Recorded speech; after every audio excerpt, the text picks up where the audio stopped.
हम लोग भक्ति रसामय सिंधु ग्रंथ से पढ़ रहे हैं दक्षिण विभाग प्रथम लहरी विभाव नामक श्लोक क्रमांक 30 से आगे भगवान के गुणों के बारे में बात हुई। अब यहाँ पे कह रहे हैं कि भगवान के जिन गुणों को चर्चा हुई है वो गुण कुछ कुछ बिंदु बिंदु मात्र में उन जीवों में दिखते हैं जिन पर भगवान की कृपा हुई है।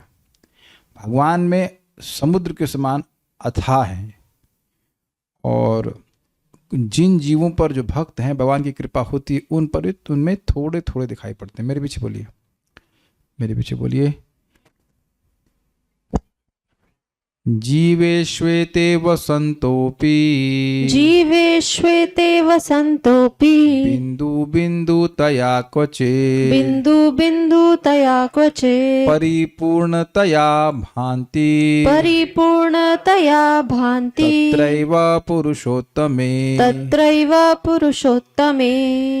जीवेश्वेते वसन्तोऽपि जीवेश्वेते वसंतोपि बिन्दु बिन्दुतया क्वचित् बिंदु बिंदु तया क्वचित् परिपूर्णतया भान्ति परिपूर्णतया भान्ति तत्रैव पुरुषोत्तमे। तत्रैव पुरुषोत्तमे। उपर्युक्त गुण यानी जिनके बारे में वर्णन हुआ 50 गुणों का किन्हीं किन्हीं मनुष्यों में भी रहते हैं, अर्थात भगवत अनुग्रहित पुरुषों में बिंदु बिंदु रूप में रहते हैं, किंतु पुरुषोत्तम श्री कृष्ण में ही परिपूर्णता से नित्य विराजमान रहते हैं। बहुत सिंपल बात है। एते ये गुण जीवेशु जीवों में क्वचित बिंदु बिंदुतया कहीं कहीं बूंद बूंद मात्र वसंत रहते हुए भी अभी भी पुरुषोत्तम श्री कृष्ण में तत्रैव वहाँ ही परिपूर्णतया भांति परिपूर्णता से प्रकाशित होते हैं। मतलब कोई कहे ज्ञान तो थोड़ा थोड़ा ज्ञान सबके पास है भगवान की कृपा से जितना भगवान दे रहे हैं, लेकिन भगवान के पास कितना ज्ञान है? असीमित ज्ञान। ठीक है, इस तरह से हुआ। तो यहाँ तो कुछ दुर्गम संगमनी क्वचित अर्थात यह भगवान के अत्यंत अनुग्रहित भक्तों में ही मुख्यता से स्वीकार किया गया है, इसलिए बूंद मात्र गुण भी उन्हीं में है। अन्य जीवों में तो उन गुणों का आभास मात्र ही जानना चाहिए। मतलब क्या हुआ? देखिए, एक बूंद बूंद है और मृग मरीचिका जल का आभास है। सागर बूंद और मृग मरीचिका आभास मतलब लग रहा है कि वहां पानी है लेकिन पानी नहीं है। तो जिस व्यक्ति पर भगवान का अनुग्रह नहीं है, भगवान की भक्ति नहीं है कर रहा है, तो उस पर बूंद भर भी गुण नहीं है। जैसे ब्रह्मा जी हैं, भगवान के भक्त हैं, तो भगवान का अनुग्रह इनके ऊपर है। मद अनुग्रहात उसमें लिखा है, भगवान स्वयं बोले कि सब कुछ मेरे विषय में तुम जान पाओगे मेरे अनुग्रह से। Is it all right? भगवान ने गीता में 10th अध्याय में आखिरी बोले हैं, यद यद विभूति मत सत्वम श्रीमद ऊर्जितमेव वा तत्तदेवावगच्छत्वम मद मम तेजोंश संभवम। इस जगत में कोई भी किसी की विभूति दिख रही, शक्तिशाली दिख रहा है, श्रीमद ऊर्जितमेव, श्रीमद मतलब सौंदर्य है, ऊर्जा मतलब शक्तिशाली है, तो वह मेरे एक अंश के ही प्रभाव से है, ये समझना चाहिए। बहुत अच्छी बात यहाँ पे कह रहे हैं। तो इसलिए कि सब भगवान नहीं हैं, ध्यान देने वाली बात होगी। तो जो लोग कहते हैं कि सब भगवान है, नहीं, कहाँ बिंदु और कहाँ सिंधु है ना, तो हर जगह दिखता नहीं, और जहां जहां दिखता है वहां भी थोड़ा बिंदु के रूप में कुछ गुण दिखाई पड़ते हैं। इसलिए वस्तुतः भगवान को छोड़कर अगर हम किसी और व्यक्ति का गुणगान कर रहे हैं तो हम ये भी नहीं समझ पाए कि बिंदु और सिंधु में अंतर क्या है। किसी के सौंदर्य से आकर्षित हो रहे हैं तो एक कारण क्या है? क्योंकि भगवान के सिंधु समान डीप सौंदर्य के प्रति आकर्षण अभी जागृत नहीं हुआ है, ये समझना चाहिए। कुछ भी और विषय सुनना चाहते हैं तो उसका मतलब है कि भगवान की कथा के बारे में अभी कुछ जानकारी नहीं, भगवान के गुणों के बारे में जानकारी नहीं। इसीलिए पृथु महाराज जो कि भगवान के अवतार है और उनका गुणगान कर रहे हैं, ब्राह्मण लोग जब अवतरित हुए तो वो थोड़े से खिन्न से होकर बोलते हैं कि जब भगवान का यश विद्यमान है तो आप मेरे बारे में क्यों बोल रहे हो, जबकि वो भगवान के अवतार हैं। ही रियलाइजेस व्हाट इज द रिलेशमेंट, जो भगवान का वर्णन है उसमें कितना सुख है और वो कितना उपाध्याय कितना अच्छा है, उसलिए कह रही सब हमारे बारे में क्यों बात कर रहे हैं, ये बात है। तो जो भगवान के भक्त नहीं है उनमें तो वो बूंद भी नहीं हो, तो केवल आभास मात्र लग रहा है कि गुण है, गुण कुछ भी नहीं है। मेरे पीछे बोलिए। तथा ही पाद्मे पार्वत्यै शितिकंठे न तद्गुणा। तथा हि पाद्मे पार्वत्यै शितिकण्ठे न तद्गुणः कंदर्पकोटिलावण्य इत्याद्यः परिकीर्तितः। कन्दर्पकोटिलावण्य इत्याद्यः परिकीर्तितः। तथा हि पाद्मे पार्वत्यै शितिकण्ठे न तद्गुणः तथा ही पाद्मे पार्वत्यै शितिकंठे न तद्गुणा। कन्दर्पकोटिलावण्य इत्याद्यः परिकीर्तितः। कंदर्पकोटिलावण्य इत्याद्यः परिकीर्तितः। पद्म पुराण में श्री शिव जी ने पार्वती के प्रति श्री कृष्ण के कंदर्प कोटि लावण्य आदि गुणों का वर्णन किया है। कंदर्प कोटि मतलब करोड़ों कामदेव, और लावण्य का मतलब होता है सौंदर्य, और आदि मतलब सौंदर्य का वर्णन किया है और अन्य गुणों का वर्णन किया है। तथा ही, और इसी प्रकार पाद में, इसी प्रकार जैसे यहाँ पे रूप गोस्वामी जी ने 50 गुणों का वर्णन किया, ऐसे कि इसी प्रकार पाद में अर्थात पद्म पुराण में शितिकंठेना नीलकंठ शिव जी द्वारा पार्वत्यई पार्वती जी के प्रति उनके निकट उनको संबोधित करते हुए तद उन श्री कृष्ण के कंदर्प कोटि लावण्य इत्यादि गुण, कंदर्प कोटि लावण्य आदि गुणों का परिकीर्तिता यानी वर्णन किया। लावण्य मतलब देखिए बड़ा मजेदार शब्द है। लावण्य में लवण से आ रहा है, समझ रहे, और लवण होता है नमक।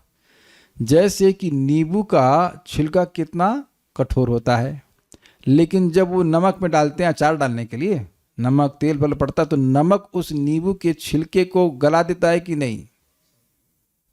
ये तो प्रभु जी लोगों को भी समझ में आ रहा है उपलक्ष्य, और फिर कैमुत्य से माताओं को तो समझ में आता है। रंजना माता जी कभी बनाई हैं आप नींबू का अचार, तो नमक डालना जरूरी होता है कि नहीं इसमें, तो नमक उस नींबू के छिलके को भी एकदम गला देता है। तो भगवान का सौंदर्य ऐसा है कि चित्त कितना भी कठोर उसको पिघला देता है, इसलिए कह रहे हैं लावण्य।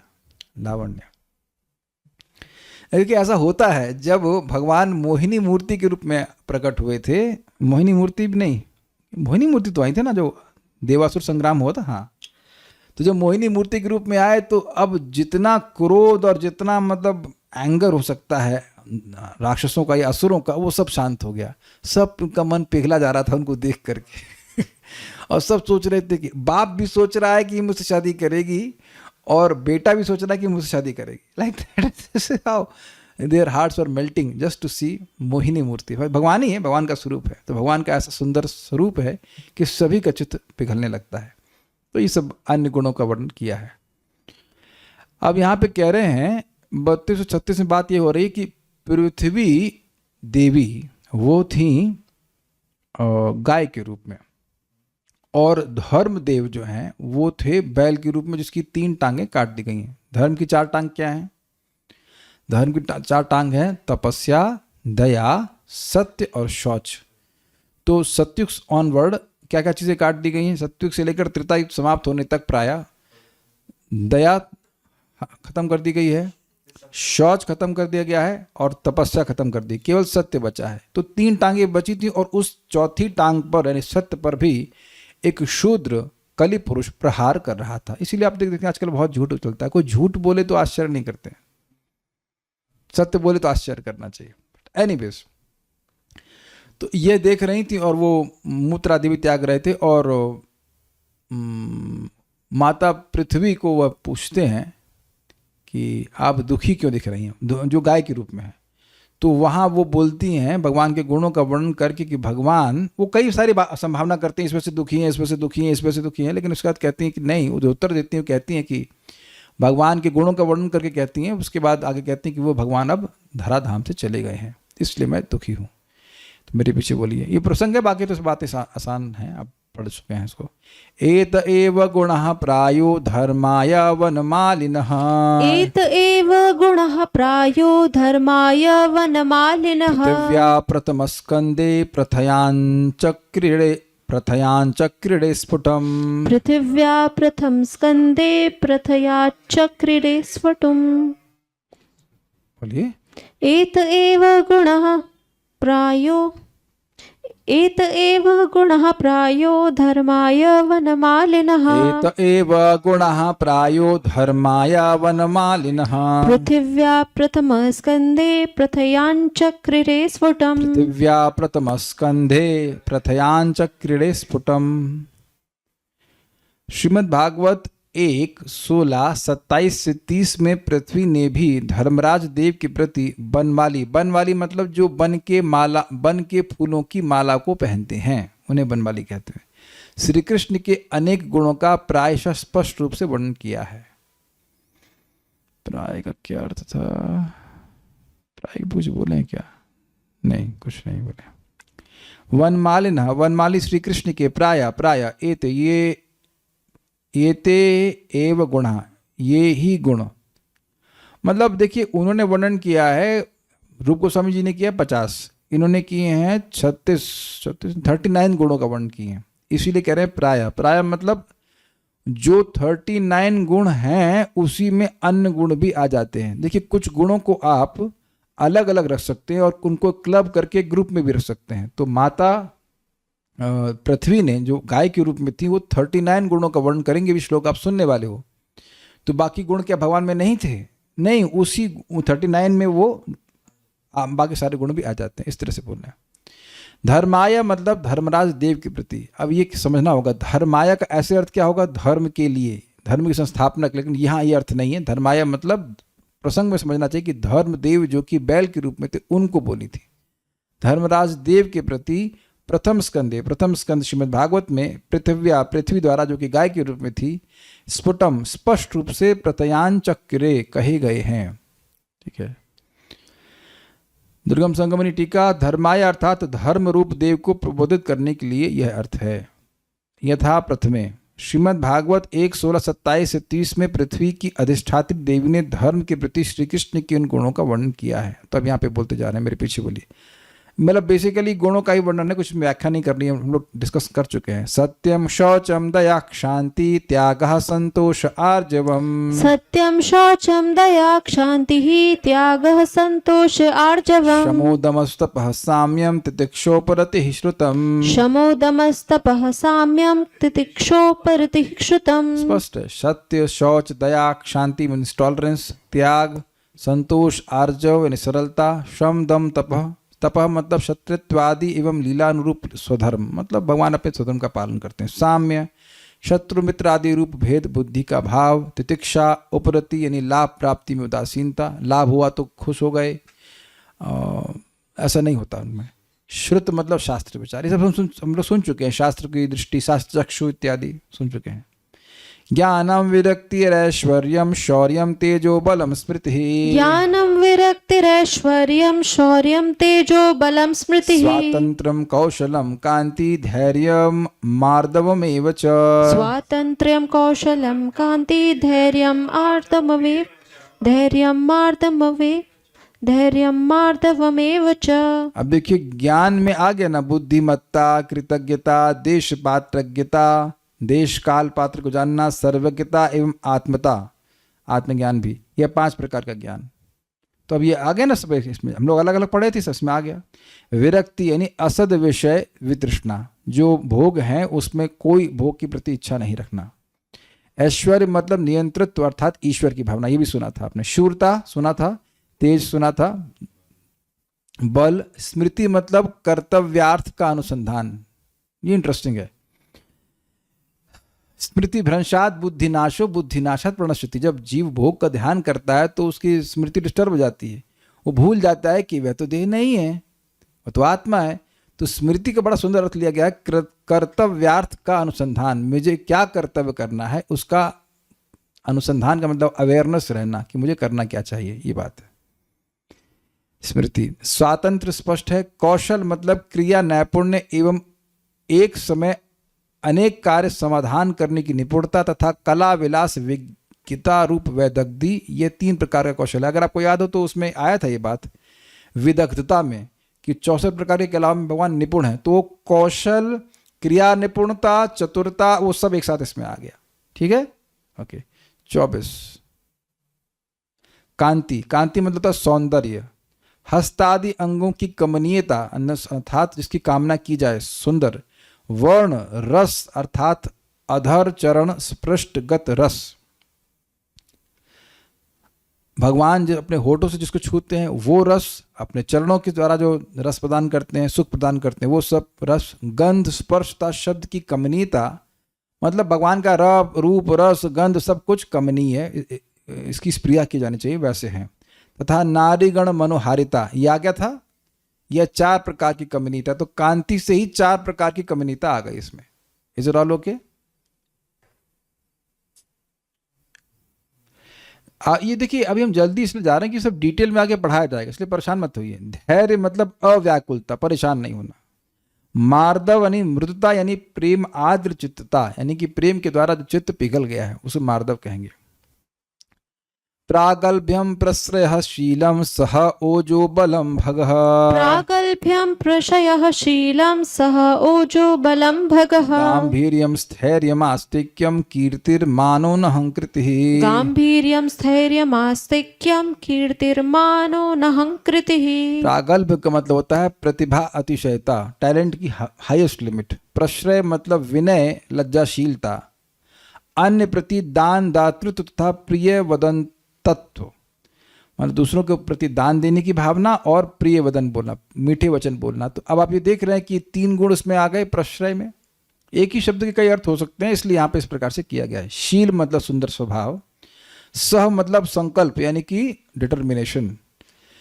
ओज मतलब ज्ञानेन्द्र की पटुता। बल अर्थात कर्मेंद्र की पटुता। ये समझे, आंख नाक कान आदि ज्ञानेन्द्रियां, उनकी एक्सपर्टाइज। और बल मतलब वाणी और हाथ और पैर, इस सब की पटुता। भग मतलब भगास्पदत्व। भग मतलब होता है ऐश्वर्य, ऐश्वर्य से युक्त होना। सुखित्व एवं सर्व समृद्धिमयत्व, 3 प्रकार के भाव। तो इस प्रकार से भगवान, इसमें भग शब्द से 3 प्रकार के गुण उसमें आ गए। गंभीर मतलब अभिप्राय की दुर्गेयता, यानी ये भी समझा विचार किया गया था भगवान गंभीर है, यानी कि क्या वो सोच रहे हैं, किस प्रयोजन से कोई कार्य कर रहे हैं, समझ में नहीं आता है। स्थैर्य मतलब अचंचलता, स्पष्ट है। स्थिरता शब्द सुना था आपने। आस्तिक्य मतलब समस्त विषयों को शास्त्रानुसार जानना, शास्त्र चक्षु, शास्त्रपटु। कीर्ति सद्गुणों की ख्याति।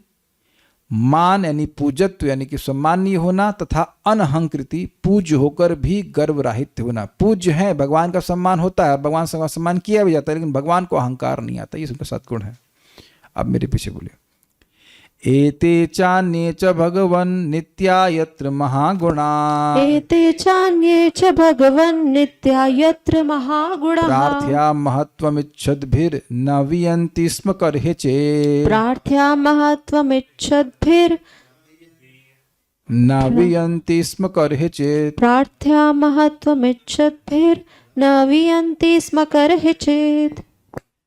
ये समस्त, ये भी पृथ्वी देवी बोल रही हैं, ये समस्त एवं अन्यान अनेक गुण जिनके लिए महत्व अभिलाषी व्यक्ति प्रार्थना करते रहते हैं, मतलब जो चाहते हैं कि उनका महत्व बढ़े, वो इन गुणों की अभिलाषा करते हैं कि मुझ में आस्तिक्य आ जाए, मुझ में दानशीलता आ जाए, मुझ में शूरवीरता आ जाए, इत्यादि इत्यादि। हे भगवान अर्थात हे धर्मदेव, वे सब नित्य महागुण समूह श्री कृष्ण को कभी भी त्याग नहीं करते, सदा उनमें विराजमान रहते हैं। ये भगवान की स्पेशल क्वालिटी है कि अन्य लोग एक आध 2 गुण की अभिलाषा करते हैं कि हमारे हृदय में आ जाए या हमारे चरित्र में आ जाए तो हमारी कुछ पूज्यत्व बढ़ेगा, लेकिन भगवान के व्यक्तित्व से ये गुण पहली बात तो महान राशि के रूप में विद्यमान है, असीमित और सदा विद्यमान है। ये भगवान की विशेषता है, ये बात है। इसे कहते हैं एक रस्ता। हम लोग देखिए आज कहेंगे कि मैं तुमसे बहुत अफेक्शन महसूस करता हूँ, और कुछ थोड़ी देर बाद कुछ गलती हो गई तो व्यक्ति तुरंत उससे द्वेष महसूस करता है। तो क्या रहा अफेक्शन, बताइए? वास्तविक अफेक्शन नहीं है। लेकिन भगवान का जीवों के प्रति दयालुत्व है तो अनादिकाल से है और अनंत काल तक चलता रहेगा। तो भगवान एक रस है। ये बड़ा इंटरेस्टिंग है क्योंकि कोई व्यक्ति इस जगत में एक रस नहीं रह पाता हमारे प्रति। वो उसकी क्या कह सकते हैं उसको, असमर्थता है कि गुणों के अधीन है, जैसा गुण बोलेंगे वैसा करेगा। हाँ, लिमिटेशन भी है और असमर्थता है। He is helpless, yes he is helpless. कर्म के अधीन भी है, बेचारा प्रेम करना चाहता है लेकिन अब क्या करें, नहीं कर पा रहा नहीं कर पा रहा, लाइक दैट। तो भगवान ऐसे नहीं है। भगवान यानी हे भगवान धर्मराज, एते च अन्य च, यह सब जो मैंने वर्णन किया और अन्य अनेक भी। ऐसा नहीं है कि ये एग्जॉस्टिव लिस्ट है, बस इतने भगवान गुण है और कोई गुण नहीं है, ऐसा नहीं है। अन्य जो भी गुण है, महत्वम इच्छत भी, जो महानता की इच्छा करने वाले के लिए प्रार्थ्या प्रार्थना करने योग्य है। मतलब ये गुणों की प्रार्थना की जाती है उन लोगों के द्वारा जो महान बनना चाहते हैं। ये नहीं है कि गुण मिल जाते हैं, वो प्रार्थना करते हैं कि भगवान ये हमें गुण दे दीजिए। आप में से कभी किसी ने प्रार्थना करी है कि भगवान मेरी इंद्रियों को संयमित कर दीजिए? नहीं करते हो, ऑलरेडी संयमित हैं। किसकी इंद्रियां पूरी तरह कंट्रोल में हैं? कोई तो हाथ खड़ा करो। हम तो ऑलमोस्ट रोज ही करते, भगवान प्लीज हेल्प मी। ईश्वर कमली माता जी की इंद्रियां पूरी संयमित है। चलो एक तो गोस्वामी नहीं निकली कर, ठीक है, वेरी गुड। पता नहीं हाथ क्यों खड़ा करे, हाथ कंट्रोल मेरे से हाथ खड़ा करे। धन्यवाद देने के लिए शायद, पता नहीं। तो आप देख सकते हैं कि भगवान परम संयमी है। एक गुण मिल जाए भगवान का कि इंद्रिय संयम हो जाए तो मजा आ जाए, जीवन चैन से नहीं बैठने देती इंद्रिया। तो हम लोग प्रार्थना करते, मानता नहीं, सुन भी रहे क्या, सुन तो रहे, लेकिन थोड़ा और प्रार्थना करो और विल गिव यू। तो अरे ज्यादा नहीं, केवल जीव कंट्रोल में हो जाए वही बहुत बड़ी बात। खैर, तो जो महत्व की इच्छा रखते हैं, महान बनना चाहते हैं, वो लोग जिन गुणों की प्रार्थना करते हैं वे महान गुण होते हैं।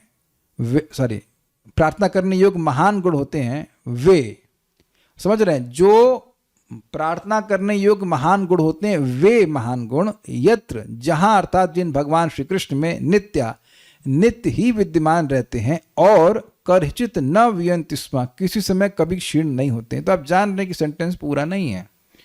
सेंटेंस पूरा होगा उस वहां पे 31 पे पूरा होगा कि वो भगवान अब धराधाम से चले गए हैं, इस तरह से पूरा होगा। बट यहां पर पृथ्वी देवी ने भी गुणों का वर्णन किया है।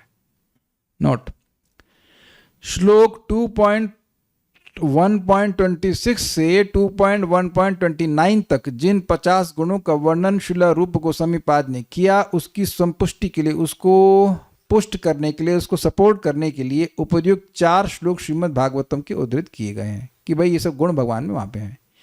इनमें गुणों की संख्या 39 है। किसमें? श्रीमद् भागवत के द्वारा जो कोटेड श्लोक हैं।